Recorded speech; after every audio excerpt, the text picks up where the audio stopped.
Hey everyone, Joe here from ActionX. Welcome to What's on the Tube, and welcome back. If this is your ninth DC Stargirl Season 2 episode review, we've officially hit the final five. The final five runs of the season. It's been a very quick... August went by really fast. Like September too. It's weird. It really is weird. But what wasn't weird was this week's episode, which wasn't what I was expecting. Again, I don't know what I was going into this episode thinking what this was going to be. This was the blend of, Eclipso's final push to tear apart anyone that stands in his way currently in present day society. We got some flashbacks filling in some holes on the JSA's, the original one's history. And of course, the Flash of cameos, the Flash, not Grant Gustin's Flash, but John Wesley Shipp returns as the Flash, Jay Garrett. I have some very choice words about it, but I'll get to more of that in a second. But mostly, I think, overall speaking, as much as I enjoyed the concept of the episode and certain scenes, there were moments where, I think the overall idea of the episode was great.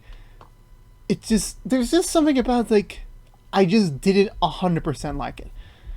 I think this was kind of let's go for the butcher recap and talk about it. But overall, speaking before we go into it, I liked a lot of moments of it. I like what they were trying to do with this episode. I feel like I was missing something, or this could have been more, so to speak. But anyway, let's go for it. Let's go for the butcher recap and talk about it. So begin with another flashback, as typical season 2 of Stargirl has been doing. This flashback specifically focuses on Bruce Gordon, the infamous explorer that technically brought Eclipso back from the Devil's Island and brought him back to, actual America, actual, human soil, as I'll call it, speaking. He's had it for quite a while, but however, the power of Eclipso has kind of had its more negative side effects come out from Mr. Gordon, as most of his friends, his colleagues, so many people he cared about are just suddenly getting their lives ruined. And he's not happy about it. He wants Eclipso gone, but Eclipso's, still trying to convince him, no, here's what we're gonna do next. We're gonna get rid of one of your rivals, and the girl that you've been pining over will be yours as a result. I'm just wow, it's kind of cliche that the villain's using a romantic interest to woo over his possessed. That was kind of weird, for me, in my opinion. But yeah, so we get a little bit of context of that. We'll get to more of that later on. So then we pick back up to present day. There's the biggest storm recorded in Blue Valley history coming in. So every business is shutting down, even Barbara's. So everyone's heading home. Meanwhile, back at the house, Pat and Mike are kind of getting supplies set up and kind of getting, things getting ready to roll, because in case the storm does get back, they have to shelter in the basement for a while. So they're kind of on disaster mode, basically speaking, right now.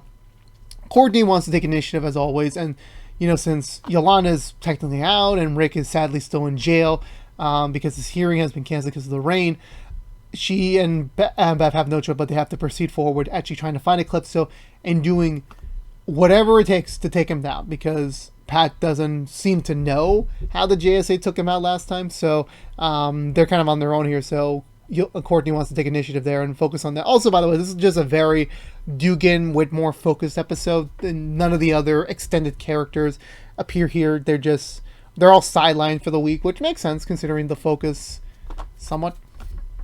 I guess that was kind of weird. So so continuing onwards, I believe so. After Mike leaves to go get some more supplies, and Courtney goes to make her phone call with Beth to start planning whatever attack of strategy they have against Eclipso. Pat has a flashback, no pun intended, to the later seeds of the Eclipso conflict, which sets after the death of Dr. Midnighter's son, daughter, that we've heard about for a while now. So this is the funeral of family, friends, the JSA members are all there to kind of mourn the loss of his daughter, and they pull aside after the eulogy to kind of just once again claim that Eclipso needs to be stopped. We need to find a way to take him down. and they need to find a way out, because killing a little girl, especially one of their own, it doesn't sit well. And also, a villain who basically kills a child is like, they have no morals, they have no limitations. This type of person needs to be stopped. And of course, to back up the play of like, we have to stop him somehow, is the one and only Jay Garrett, played by the legendary John Wesley Shipp, who plays him on, also the same character on The Flash, which multiverse wise, this is Earth 2. So after Crisis, there was, well, pre-Crisis, there was a ton of Earths, all the Earths we know. Now in this new linear multiverse that, they don't know they're still in a multiverse. Everyone in each Earth just thinks that they're just all independent from each other.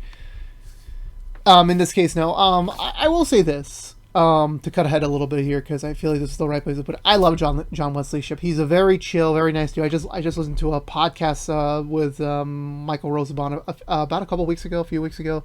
Time is weird. I heard a podcast of him weeks ago, and it was awesome. He was a very nice dude. Hopefully I get to meet him one day during the cons, once things go back to somewhat normalcy. As much as I love them in this episode, I personally feel like he was wasted. We only get 2 scenes with him, and I felt really bummed out. Now, of course, you could say it's an hour-long TV show. It's you're working with what you got. Honestly, again, this episode felt like this could have been having the Courtney and her family dealing with like not Courtney herself, like her family dealing with all the nightmare stuff could have been its own thing, or just separate in another episode. And the whole JSA flashback episode, I would have loved it if it was just a full episode of just, let's just settle down in, let's see the JSA in action, a fully functioning team, not the ones we saw dismantled and dead in the start of season 1. That's what I wanted to see. The fact that we only got, well, of course, not just the Flash himself. We got the other members here too, because we haven't seen them in a long while. I felt a little bummed. I really did. I wanted to see more of them. The way they were pitching this was going to be like this whole like big, flashback episode. We were going to get really into the characters. Obviously there's going to be a long show. Hopefully down the line. They say it's 6 seasons, so I would have loved to have some sort of like seed planting into like maybe setting up future storylines with the original JSA as we continue along with this story. But however, we don't really get that here. We really don't.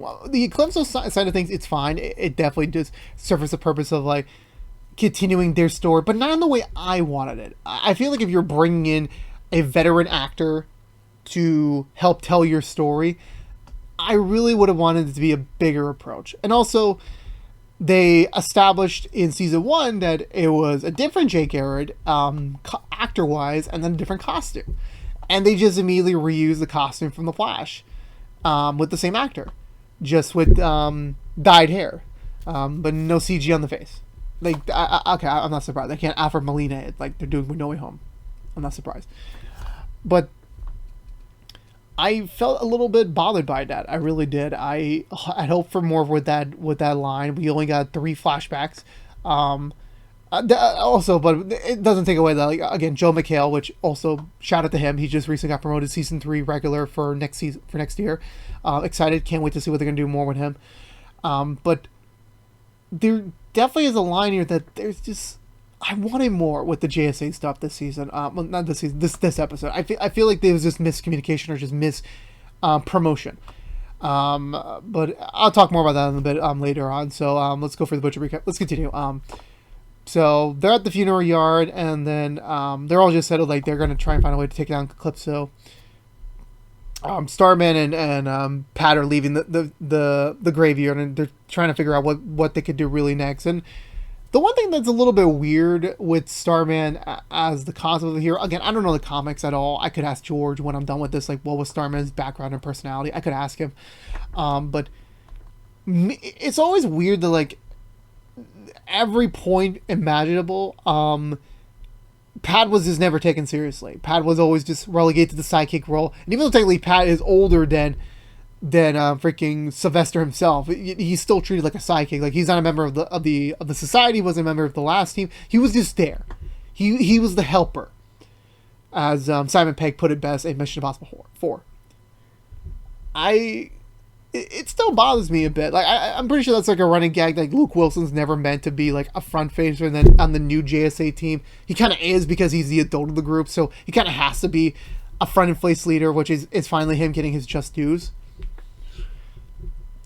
But that always stood out weirdly in my buzz. Hopefully they'll have an explanation for this down the road. I do have a theory about it, which maybe I'll talk about when we get to season 3's prediction video when we get to that in November. But continuing onward, they spot the shade from a distance, not the actual actor himself. It's a far away shot, so I'm pretty sure they just hired an stand-in. Again, another weird choice that, you know, instead of having a scene with Sylvester and the shade, they use a stand-in. They casually get together and they transport off with Patches watching from a distance, confused as hell what's going on. But we'll come back to more of that flashback in a bit. Back in reality, Patches has this inclination to go check something in the basement after he cuts his finger for some weird reason. So he heads downstairs. Courtney's on the phone with Beth about just strategizing the whole whatever plan they have shambles to take down Eclipso. Mike's overhearing this, but again, since Mike is once again feeling the typical "I'm left out, I'm not part of the team" type of ordeal, he just overhears part of the conversation and then leaves downstairs. And in which he runs into Jordan, who knocks on the door weirdly enough. So, which is kind of weird, like, you know, for him to just drop by. That's kind of suspicious, but he drops by. They make very awkward chit chat, but instead of Jordan going upstairs to talk to Courtney, which he would be logistically there for, he just stays downstairs to talk with Mike for some reason. Meanwhile, Barbara's on the way home from work, and the storm starts kicking in. Her car breaks down or just stops working, and then all of a sudden, bam! Everything gets frozen over, which is confusing. Like, wait, supposedly Jordan's over at the Whitmore house. Who's causing this? That's right, guys. Icicle's back, or not really. Yeah, this is another thing about this episode. Again, it feels like a waste. You bring back Icicle, the actual actor, similar in the same vein as Brainwave, but unlike Brainwave's return, which technically, Brainwave and Icicle are now back. They are back on the show, but they're not back. They're just there as figments of imagination, which ended up just being Icicle's play for here. But the thing is that unlike Brainwave's appearance, he actually serviced the story. He actually pushed Yolanda to the limits of, like, I am done being a superhero. Your death was just way too much for me to handle. I can't do this. Icicle's just paints more confusion and also just services other aspects of the story, but not in the best way, since Icicle's just repeating, like, his plans and, I had such big ideas for the country. We get it. That was season 1's plot line. Deal with it. We're moving on here. Barbara immediately knows this isn't real. This is Eclipso, obviously. But, obviously Icicle himself is trying to convince her, no, I am real. I had a plan. What was real was my love for you. And I'm just like, oh, Jesus Christ. Really? You're going to drag this out again? Like, we get it. Barbara is a very attractive, woman who has attracted possibly at least more than 3 people in her lifetime. We get that, but I'm just saying, like, dude, chill the hell out. Like, that was last year's thing. We're moving on here. Come on, move on. And then, coincidentally, the Shade shows up. Well, not the Shade himself, just like a very dark figment of his power shows up, telling Barbara the obvious. Yeah, he's not real. The car's still working. It's just your mind. Just turn on the car and then start going, which she does, and Icicle disappears. Did that really help anything out? No, because I'm pretty sure it's not going to help Barbara out with her development at all. I'm pretty sure whatever development she gets remaining for the season will be tied into the Shade, not Icicle. But again, it was cool to see him. I will say that it was a cool seeing cameo. Did it service anything? No. Honestly, you could have easily just bypassed this stuff with maybe his voice, like kind of how you did with the Shade. Or maybe just CG him. Just CG the face. You don't need the actor to do the CG, to be honest with you.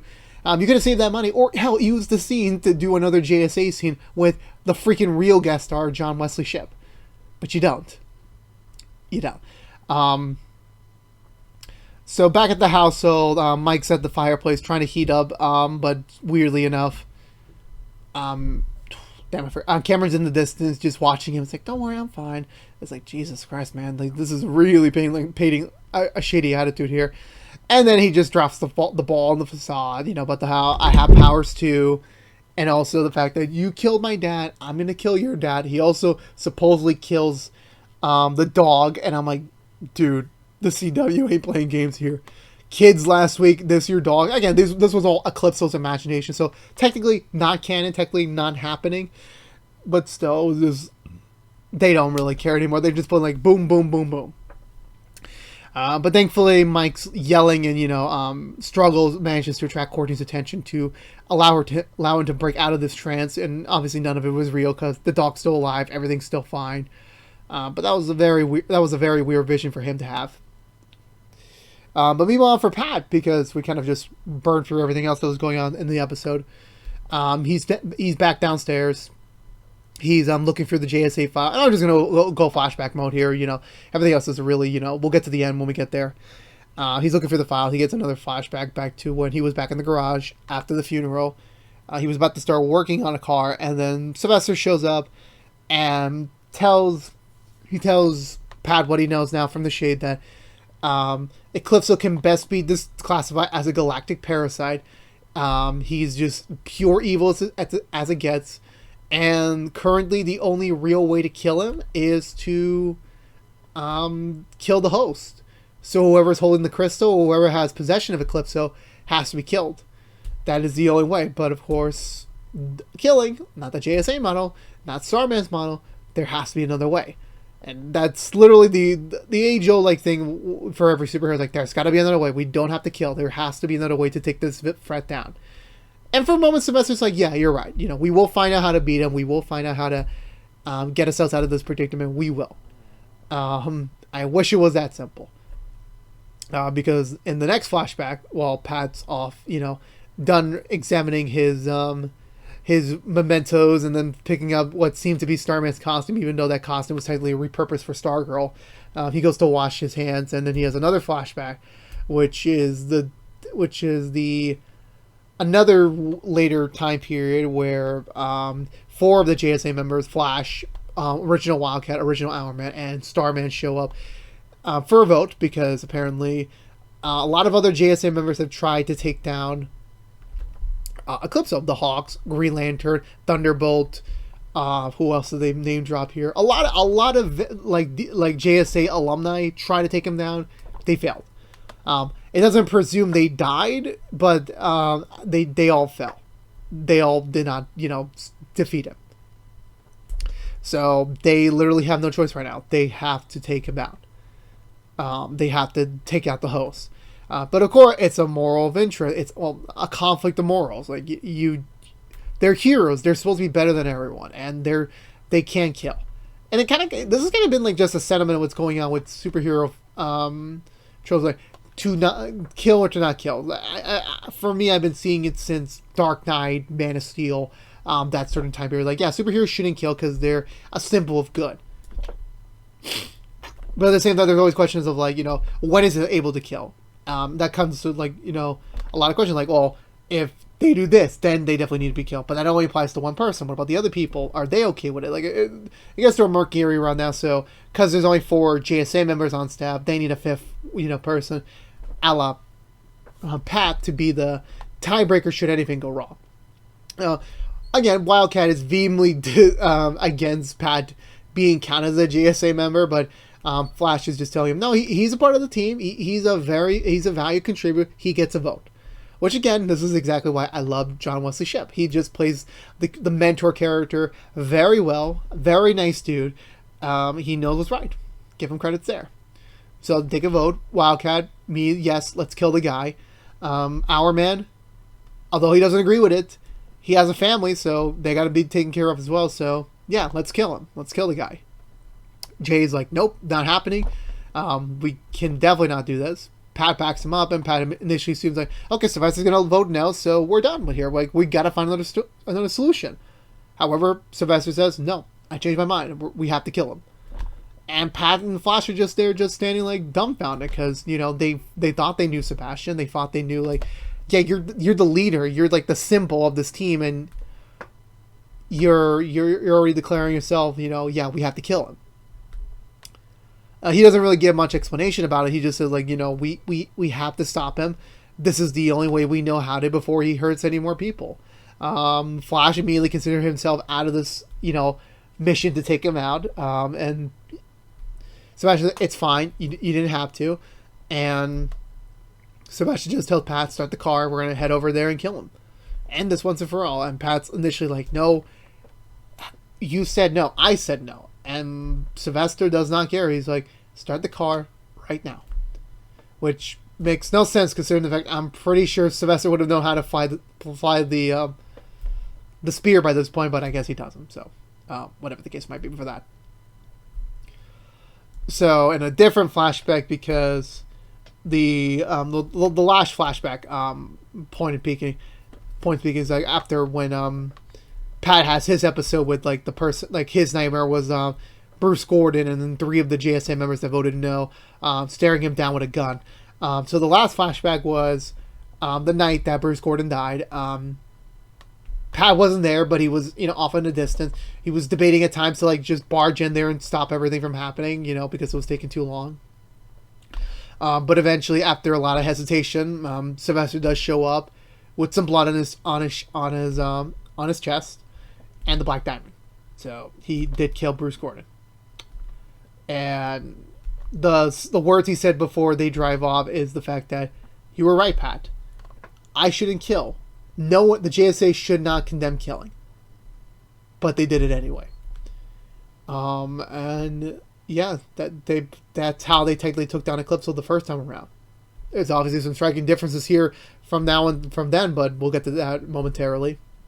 Because as Pat is experiencing the negative side effect of his Eclipso dream, Courtney conveniently shows up, touches Pat's hand to the spear, and wakes him up. So he's awake, everything's fine. And then Courtney just asks him, what did you see? Like, what was it? What did Eclipso show you? And initially, at first, Pat's trying to like hide. It's like a lot of stuff. Courtney's testing him, like, are you still keeping secrets from me after all this? And Pat finally decides to tell her the whole story about the JSA, about how they initially took down Eclipso, which was to kill Bruce Gordon. But what happened after that was that after that moment, the JSA split up. They broke up as a team. Not sure if they did individual hero careers after a while. Because what they did kind of broke the moral grounds they stood under to be superheroes, to be this team. So instead of keeping going with this new set of morals, they decided to like end it. And many years have passed. I'm pretty sure they all continued solo superhero careers or stuff of the sorts. Pat would occasionally go by the hall, hope that maybe someone would show up in terms of like maybe potentially kicking things off again, but no one ever did. And Pat just catches it up with like, yeah, they never came back together until the ISA came back together, which is when the entire events of the show began. So even though that technically the ISA killed the JSA, the idea of the JSA, the foundation of the team, was killed when Starman killed Bruce Gordon. Courtney hears all this. Is immediately, mad that Pat kept this big secret from her. That after everything Eclipso was doing to everyone else, recently, he chose now to tell her that, yeah, this is what Eclipso did to all of us. This is what we had to do to stop him. It's a lot of emotions for Courtney right now. She storms back up upstairs, runs into her mom when she comes back home. The entire family immediately starts fighting about the whole subject. And meanwhile, Clip's child is watching from a distance outside, smiling and like, I did it. I broke them. They're done. Which is great. Which is great for Eclipso. And I like these moments when like the villain thinks they won, but then I can't wait to see the next 4 episodes to see, okay, this is how they're gonna kick your ass. I can't wait to see how that gets done. And that ends this week's episode of Stargirl. So now that you heard my thoughts, now that you heard all I said, my idea still hasn't changed. John Wesley Shipp coming back as the Flash, great. Seeing the little bit of snippets of the JSA, great. The overall concept of just them fighting their demons and finding whatever's going on in their minds, it's okay. Everything else, though, I am not a fan. I'm just not. Again, I felt like the JSA stuff should have been their own episodes. I definitely feel like they did not take full advantage of having a veteran actor come on board for the show. I don't even think it was necessary, to be honest with you, because we've seen Jay Garrett so long on the Flash show, and I feel like it would have been better had we got a new actor to portray him, like whoever they got for the portraits last season. I think that would have been great, and also to get a new costume. Well, not a new costume, but like a costume we haven't seen before on screen for Jay Garrett. That doesn't count. We don't count the Hunter Zolomon version they do for season 2. Mild spoilers there, but it's been 5 years. It's on you. I'm torn because I love this appearance. I love what John brought to the table. His energy and his charisma went through in the very little moments he had. Again, this episode was not clarified as the John Wesley Shipp episode. It was never meant to be that. But it's just so weird, like, you bring in this guy who, and you do you want to set up the multiverse again? Like, oh, Jay Garrett's the same in 2 different, universes, almost the exact same, except one, we don't know much about that backstory, but then in this one, he's more along the line of a JSA founding member. Like, again, it feels like they were setting something up, but they didn't really do a great job setting it up. I feel like, again, had this been a JSA standalone episode, like, Pat was looking through the files and just having this entire flashback story, in which it reveals he finally tells Courtney once and for all, this is what happened. I personally feel like that would have made a better impact, but they didn't. They reduced it. It would have been so cool to, like, see, like it wouldn't have been a cool concept had this had been like a JSA prequel episode where, like, we see them as a team kicking ass, maybe bringing back Icicle and Brainwave and maybe a couple of other of the ISA members if they felt like they could afford it, to, like, have this quick fight scene to prove, like, why they're the best in their field, and then switch over to Eclipso, have this epic confrontation. Like, that would have been such a much cooler idea, but we didn't get it. And I get, like, the show's name is called Stargirl, but at the same time, this week's episode, Courtney wasn't even in it, so she was there for a while, but, this was, like, everyone else's episode. Before you say anything, oh, this is called Stargirl, not JSA. For me, I'm saying to you right now, this episode, this could have been a JSA prequel episode. I would have been perfectly fine with that. It would have made much more sense to bring back all these people, but they didn't. It definitely continues I will give it credit, they continued the Starman, Stripe Seed dynamic. Again, I really can't wait to see how they're going to explore this more in season 3. Like, what was really in the inner works of this team? How will Starman's return deal with it with the rest of the team? Because I'm still kind of surprised. Like, they teased that Sylvester is coming back, and he's taking a sweet ass time to come back. Like, I'm pretty sure season 2 is going to end with he's at the front door, and then season 3 is going to kick off with the whole explanation. I don't know why I turned this into a season 3 predictions episode. I really don't, but point being here, I like the concept of the episode. I wanted more of the flashbacks. We didn't. I hope to God we get a flashback episode at some point later on the run. Hell, if you want to, bring back the original Hawk actors from the Legends. I mean, they're not doing anything anymore that I'm aware of, so bring them back. Have them as the Hawk. If you want to really bring in more Arrowverse people here, do it. I'm pretty sure they would have loved the appearance. It could just be me, like, viewing this much alike. I want to see more of the Legacy stuff at play, like the original Legacy stuff, but the fact is we didn't. Because this episode set us up for, like, we were getting this, but we mostly got this. And then the stuff we did get of this, it kind of was more reduced than we thought. So for me, I personally think this is the lowest, my least favorite episode of Stargirl so far. I think the only reason why I'm going to give him more praise is, again, John Wesley Shipp being in this episode. Starman and Pat's dynamic slowly being played out. We're getting more and more layers of that slowly. And otherwise, Icicle's return didn't really do it for me. Cameron's Mirage didn't really do it for me. Just feels like setting up conflict for the family, for them to take on Eclipso, which is going to be an even much more of a bigger climb now that, like, they're really reducing numbers and with a strain on the team. I hope next week we kind of, like, now that we're going to go fully flush back into the regular characters, especially with a returning one, hopefully that is going to help us out with more of finishing up this season strong. Because even though this episode definitely, questions the idea, the morals of superheroes. It definitely does paint that question. Overall speaking, it just didn't hold out for me. It just didn't. This is why I'm going to give this episode 1 thumbs up. Again, it's not a bad episode. It's still good. I like the concept of it. I like the idea of it. And again, kudos to Jay Garrett's return here and formally establishing an Arrowverse multiverse connection here. But some things just don't line up. They just really don't. So let me know in the comments below, what did you think of this week's episode of the show? Did you love it? Did you hate it? What did you think of Jay Garrett's return? What did you think of the Mirage thing? Icicle's return? Let me know. I'm always down for comments down below. So I think that's going to do it for me today, everyone. So if you're unaware, this has been What's the Tube from ActionX, reviewing every episode in the 2nd season of DC's Stargirl.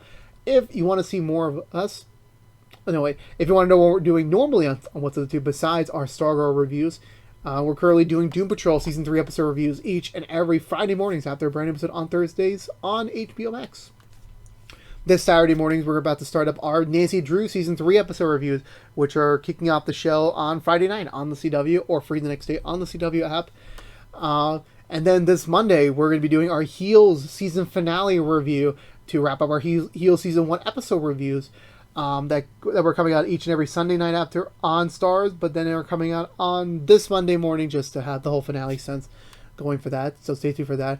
We're also doing Rookie Season 4 episode reviews temporarily on this coming Tuesday to Comedy for Heels' finale, but normally it's on Monday mornings after a brand new episode on Sunday nights on ABC or on Hulu the next day. Also next week we have a special Chucky's First Impression episode coming up for the show. That's going to be pretty fun.